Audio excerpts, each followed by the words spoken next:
Welcome to The Sound of Civil Rights, a podcast series hosted by me, Toby Haste, in which we look into the sounds of the civil rights movement, asking the question, how did black musicians refocus the nation on the civil rights movement during the Vietnam War? The 1960s and early 70s were a time of profound social upheaval, and whilst decades of activism had seen the black civil rights movement making strides, the escalation of war in Vietnam had shifted the attention of the nation away from the domestic fight for racial justice. The civil rights movement then was faced with a challenge: how to bridge these two issues, ensuring the movement's prolonged relevance in a socially turbulent period of history. One of the many answers was through music. This then will be our focus for the next 4 episodes, looking into 3 of the most prevalent black artists of the 1960s and 70s: Marvin Gaye, Aretha Franklin and Nina Simone. Each of these renowned artists took different approaches to this task, whether it be Gaye's timeless, hopeful album What's Going On, to Nina Simone's incendiary take on Backlash Blues, to the catchy, soulful Chain of Fools by Aretha Franklin. Stay tuned then, not only to learn about a fascinating period of American history through song, but to see how the story of the 1960s and 70s is one that continues to echo on today. Hello, welcome back one and all to the final episode of The Sound of Civil Rights. Sadly, this is our last episode. We're at the end of our little journey. But thank you so much to those who've been listening and continue to listen, and who enjoyed engaging with the music and all that it represents from the social climate in which it was produced. Not to worry though, we do still have one more episode to go, and it's a pretty good one. And for this one, as I say, the final artist-centered episode of the series, we're going to be focusing on an artist who the Rolling Stone, again, have dubbed the greatest voice of all time. And of course, this description is one fit for Aretha Franklin. In the article, the magazine describes Franklin and her voice as a force of nature and a gift from the heavens. A gift which we will be listening to later in this episode, so do stay tuned. Franklin's career then spans decades, from the release of Respect in 1967 to her performance at Barack Obama's inauguration in 2009, which I strongly suggest you all go back and watch because it's very powerful. She continued to change not only the musical landscape but also the world with her one-of-a-kind voice. Franklin's dedication to the black civil rights movement was unwavering. However, this support was less connected to her songwriting in the sense that Simone's was, as we have seen, sort of designed to provoke conversation. Franklin did it in a more sort of subtle way, I might suggest. And by this token, Franklin is more easily compared to the hollering love across the nation sort of approach of Marvin Gaye. When discussing her music, Franklin claims that music does a lot of things for a lot of people. It can take you right back. It's uplifting, it's encouraging, it's strengthening. That's one of her little quotes. And so let's just get into how Franklin came to have this appreciation for the joy of music through some biographical information on the Queen of Soul, as she's also been named. And so Franklin's childhood was one different in many ways from Simone's or Gaye's that we've listened to previously in these episodes, or indeed any traditional black household in 1940s America. In fact, her childhood's quite remarkable. Her parents have been described as sort of true American royalty by the Guardian newspaper. Her father, Reverend C.L. Franklin, was known as the man with $1 million voice and was one of the most prolific and celebrated black preachers in the nation at this time. Aretha's mother, Barbara Siggers, was a nurse's aide as well as a singer and choir mistress in her husband's church. So the family were very well known locally and nationally. And as a result of her family's providence, Franklin was introduced to some very culturally prominent figures. In fact, even within the scope of these 3 episodes, there's some overlap. And some of these overlaps are spooky, they beg believing. Aretha's early life was a relatively turbulent one, the family bouncing around a lot between sort of New York and Detroit and Chicago and so on and so forth. But by the age of 6, the family had settled in Detroit, where they lived in a very comfortable home and was sort of raised by the paternal grandmother known as Rachel. It was essentially who raised Aretha Franklin during these years, as her mother had moved back to Buffalo. So she'd spend her summers with her mother in Buffalo, and then other than that, she would live in her father's Detroit home, being raised by her paternal grandmother. And the home was a place full of music in her early years. Aretha and her sisters Irma and Carolyn all had powerful voices from an early age, and combined with a father who was amongst the first to spread his message on the radio waves and national tours, music was essentially very heavily encouraged from a very young age for Aretha Franklin. It was in Detroit that these connections began appearing that I've spoken about. Her friend and neighbour was Berry Gordy Jr., which is, if anyone has listened to the Marvin Gaye episode, the creator of Motown Records. So that was her friend and neighbour, as mentioned in episode 1. And here is the full circular structure of this podcast. Motown great Marvin Gaye dated Franklin's older sister Irma. So you've got Berry Gordy Jr. and Marvin Gaye both within sort of the Aretha's childhood, essentially. However, Franklin's life wasn't all plain sailing at all. At the age of 13, she became pregnant and gave birth to her first son, Clarence, who was named after her father. And so she gave birth at age 14 to Clarence. A second pregnancy followed with an unidentified father at 16 as well. And after her second child, she abandoned ideas of sort of a formal education and a traditional route, academic route or whatever, and took to the road with her father as a featured member of his troupe, her voice quickly gaining acclaim wherever she went. And so this leads us quite nicely into the musical side of Franklin's life.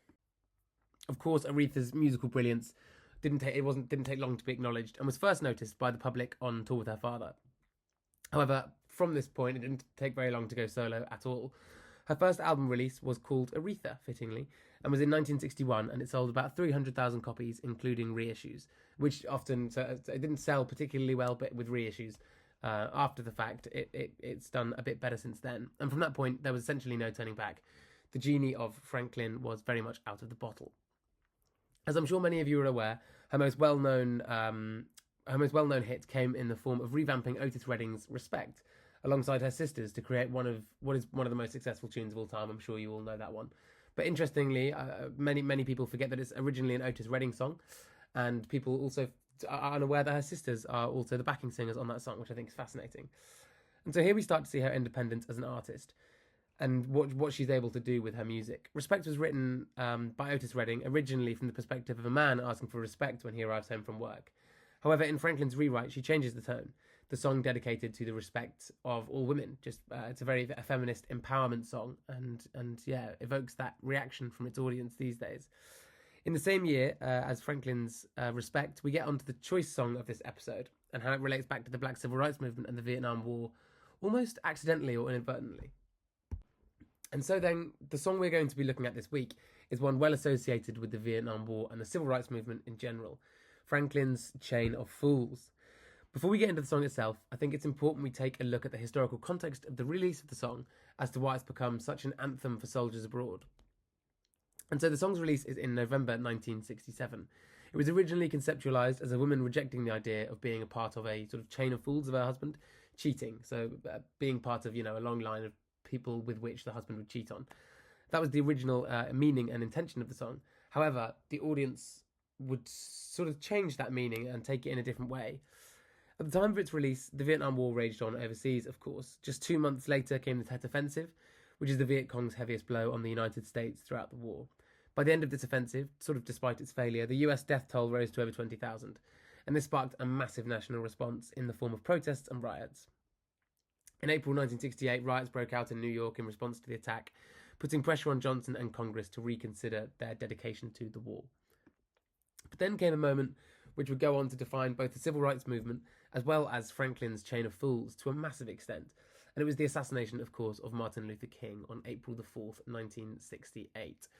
As suggested by Doug Bradley in his book We Gotta Get Out of This Place, the soundtrack of the Vietnam War, the death of Martin Luther King, quote, transformed Chain of Fools into an angry rejection of the chain of command.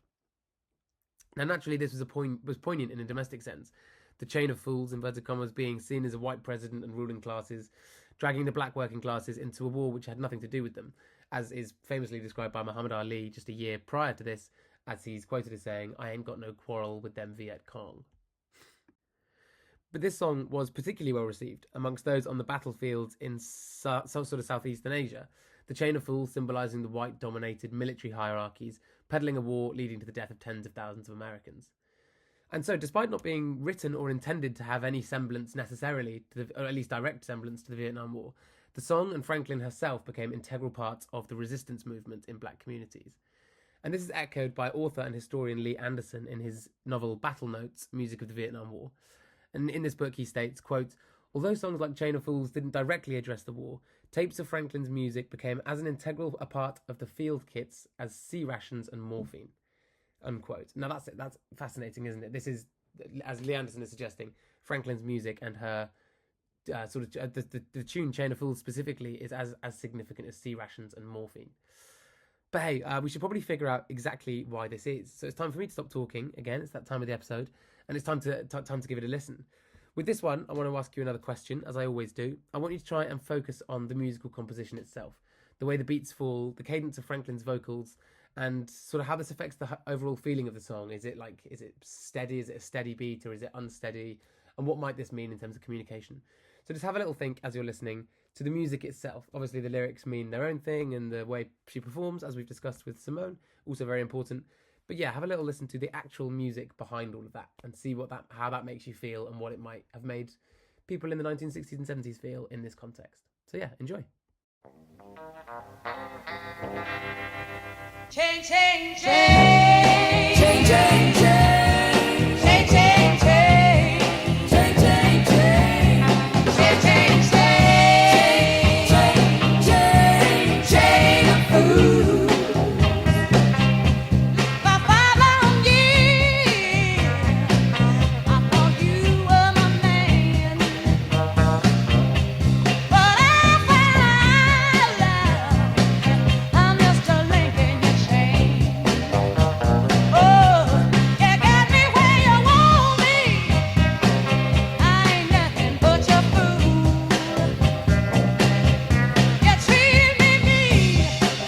Oh, you treat me cruel.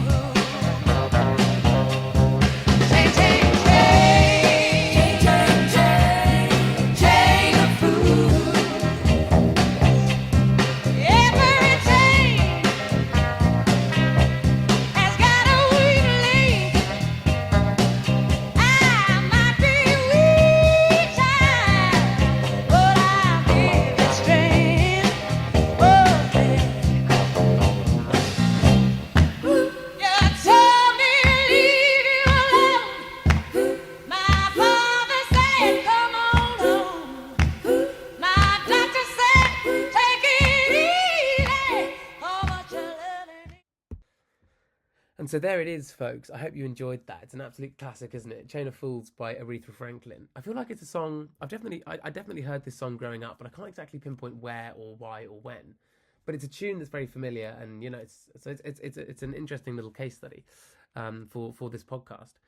And so the first thing I want to look into before we get onto the musical element of the song itself is, of course, the lyrics, just to connect the dots before we get into the technical element of the music, and what we can understand in terms of its relevance to the Black Civil Rights Movement and the Vietnam War. Okay, so the first thing to note is that on the surface, this song is simply about a heartbreak, a woman who has been betrayed and is just another link in a husband's chain, as I've mentioned. However, to black audiences around the world, this metaphorical chain of fools takes on a whole new meaning. The chain itself represents cyclical racial oppression, an inescapable continual loop of broken promises and oppression. The lyric chain in itself takes on a double meaning. The chain and its links not only temporal, but also a direct connection to the chain of oppression, which continue to restrict ethnic minorities in a country founded on enslavement. So this chain of fools is going back in the generations, is essentially what I'm getting at there. It's a chain that spans America's foundational enslavement to the 1960s and 70s, whereby blacks are still being mistreated and systematically oppressed. And so the lyric Chain of Fools is made metaphorical by its audiences. Black listeners in this turbulent period of history associating as members of that chain of fools, especially perhaps in Vietnam. But why would fools resonate with black audiences?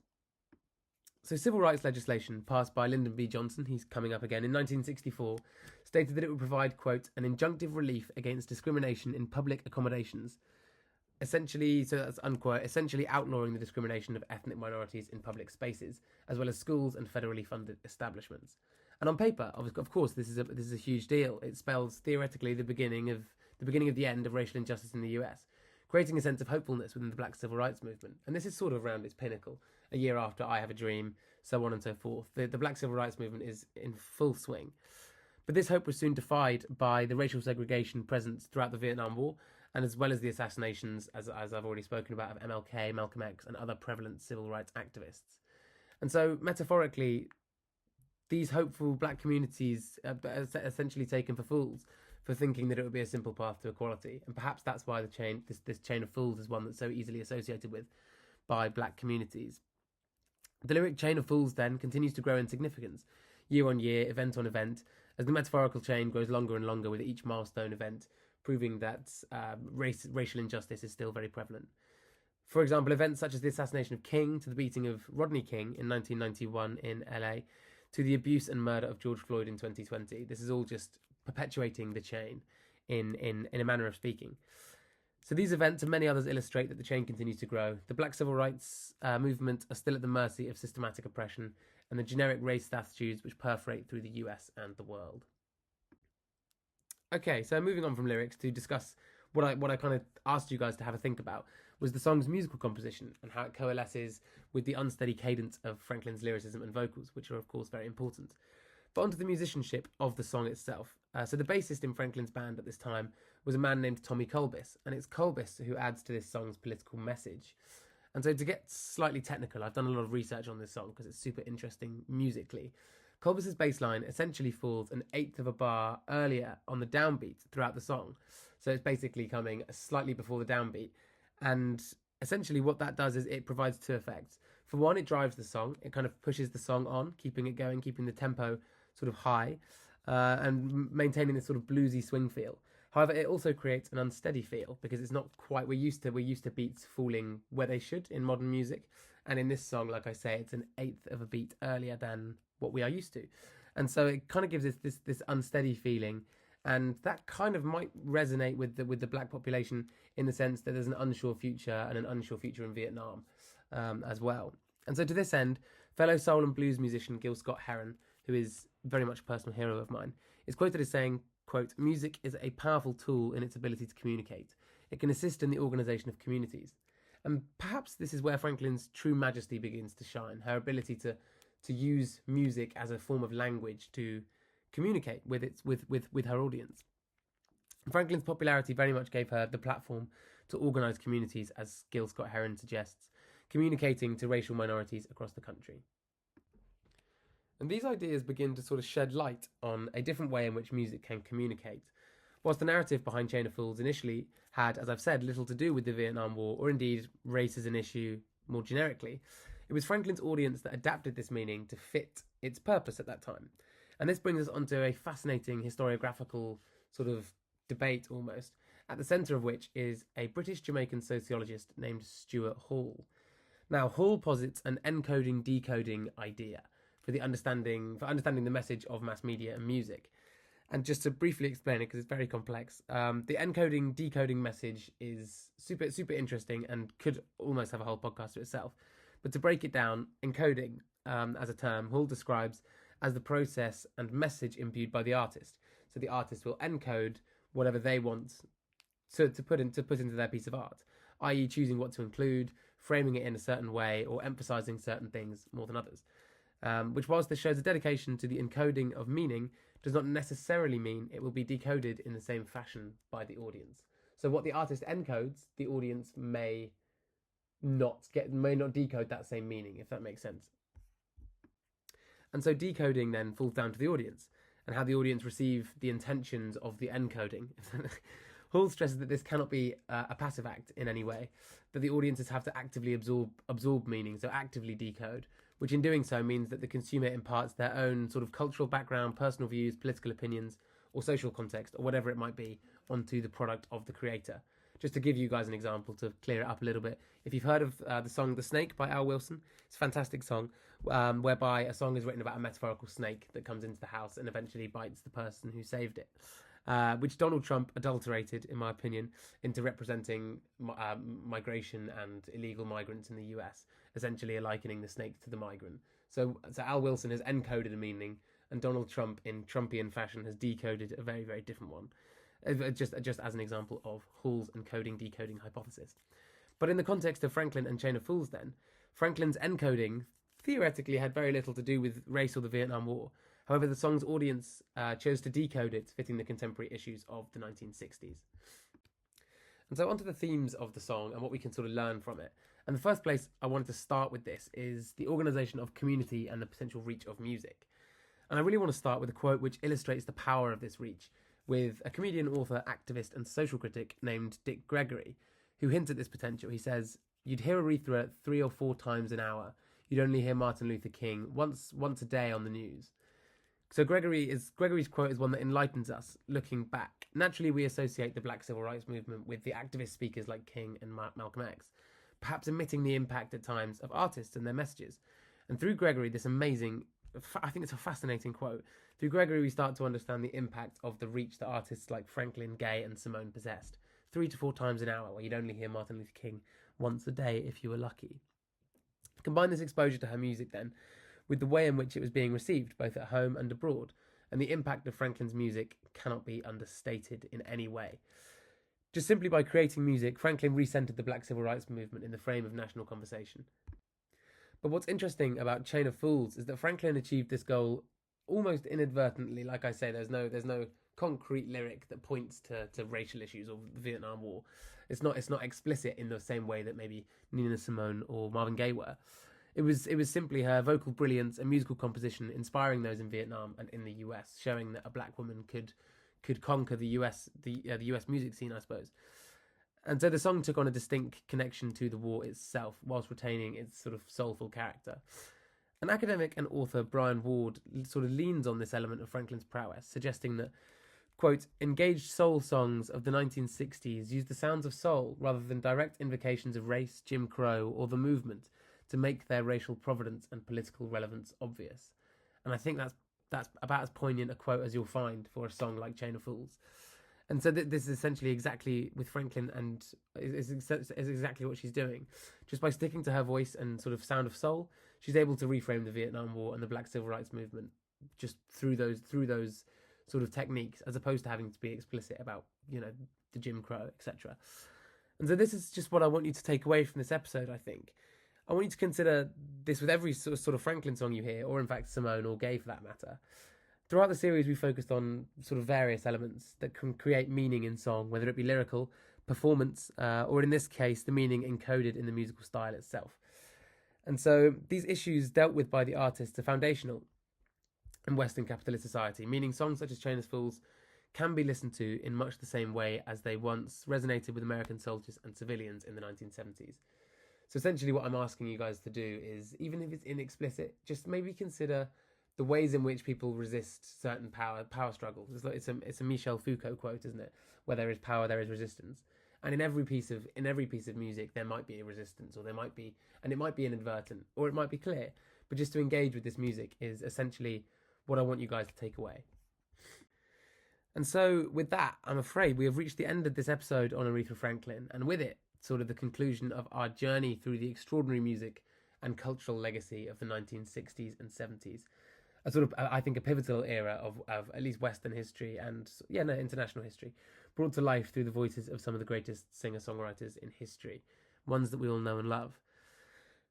At the heart of this podcast, sort of beneath the names, the dates, the theories from historians, sociologists and musicologists, lies one core belief that I hold, and it's essentially that music can and should be read into as history. Music, I think, captures the attitudes, struggles and hopes of its time in a way that's innately human, in a way, and sort of instantly accessible and well-loved already. And it just gives us such an opportunity to learn history through it. Whilst this series is focused on the US sort of civil rights era, the same principle applies anywhere, whatever time, whatever place. Essentially, wherever and whenever there's music, there's a lens into sort of a lived experience of whoever created that music. Whether it's war, protest, joy, migration, revolution or resilience, the theme doesn't matter. Music offers us that sort of bridge into those experiences. I truly believe that music holds the power to teach us about the past, but only if we engage with it actively, rather than seeing music, as many of us do, as a sort of form of entertainment, getting enticed by the melodies or drum beats, as it's, so easy to do, especially with the artists that we have looked at. This is not to say, of course, that we shouldn't engage with music as a source of entertainment, but there's very much a middle ground where we can also listen for the stories behind the songs, stories of people, movements, resistance and identity. I don't know if you can tell, I've absolutely loved creating this series, and I really do hope that passion has shone through in these recordings.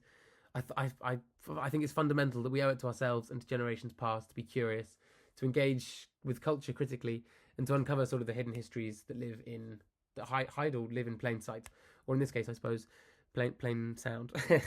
By engaging with music in this way, we have the potential to learn from successes and failures of our collective past, informing us and driving us on to a better, more accepting future, as all of our artists advocated for over 50 years ago now. All three artists have been hammering on that drum for 50 years. So for one final time, thank you so much for listening along with me throughout this podcast series. This has been The Sound of the Civil Rights. I'm Toby Haste, and hopefully I'll see you in the next series. Thank you so much for listening. Much too strong, I'm headed to you. Change, change, change.